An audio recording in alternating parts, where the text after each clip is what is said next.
Ticket बंटवारे से प्रचार तक, दिल्ली चुनाव के लिए मायावती की पार्टी ने बनाई खास रणनीति। उत्तर प्रदेश की 10 विधानसभा सीटों के लिए हुए उपचुनाव में हाथ आजमाने के बाद मायावती की अगुवाई वाली बहुजन समाज पार्टी अब दिल्ली चुनाव की तैयारियों में जुट गई है।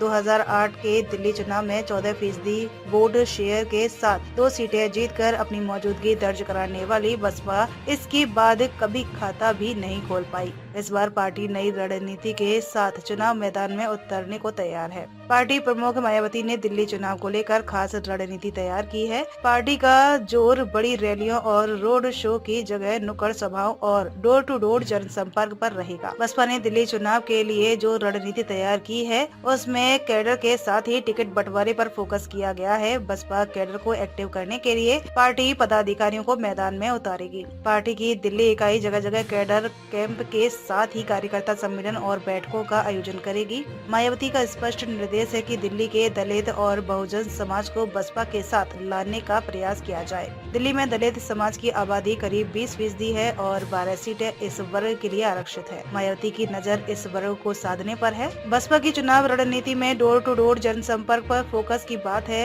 बसपा के पदाधिकारी और कार्यकर्ता दिल्ली की दलित बस्तियों कॉलोनियों में घर घर जाकर बसपा की नीतियों के बारे में बताएंगे और आरक्षण के मुद्दे पर कांग्रेस और बीजेपी का रुख किस तरह का रहा है इसे बताएंगे। टिकट बंटवारे में भी बसपा जातीय सामाजिक समीकरणों का ध्यान रख फैसले लेंगी। मायावती ने दिल्ली यूनिट से मजबूत उम्मीदवारों के नाम का पैनल बनाकर नेतृत्व को भेजने के लिए कहा है। राष्ट्रीय राजधानी दिल्ली में बसपा के चुनाव अभियान की कमान नेशनल कोऑर्डिनेटर आकाश आनंद संभालेंगे। आकाश आनंद 5 जनवरी को दिल्ली के कौंडली विधानसभा क्षेत्र में स्थित अंबेडकर पार्क में रैली कर बसपा के चुनाव अभियान का आगाज करेंगे।